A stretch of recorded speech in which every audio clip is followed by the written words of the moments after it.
I just wanted to answer Michelle's magic wand question. I'm a Member of Parliament and my area of interest is public policy.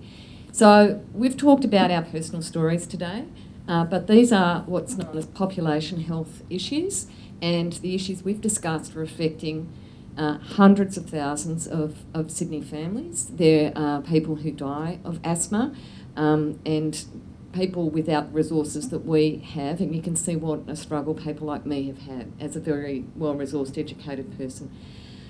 So I would like to see the population health policies addressing this at a population level, and I suppose those campaigns that you talked about are part of this when you're talking about the maternity campaigns as well. Secondly, though, and I think more radically, I'm very angry about the situation in terms of environmental health.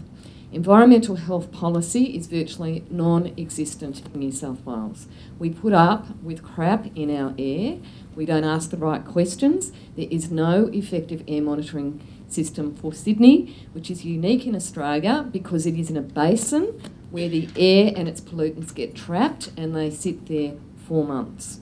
And so out in Western Sydney, where there's none of this sea breeze, it can be absolutely disastrous. And while Connie says the figures are easily available, in terms of my own research of trying to find out asthma rates of children in these parts, affected places, the Hunter Valley, Lithgow, where you'll find 3 people dying of asthma a year in a community the size of Lithgow, where you will find in Western Sydney Area Health Service, when the boundaries were as they were, over 50% of boys by the time they're aged 15 have had an episode of asthma. Now, I'm sorry, but it outrages me that this is being tolerated and that we still have no effective monitoring for our air quality, particularly for the finer particles, when all the research tells us that we need to. Before coming here, I just checked the latest figures on coal, which I call king coal in New South Wales. King coal is something that you're not supposed to ask questions about.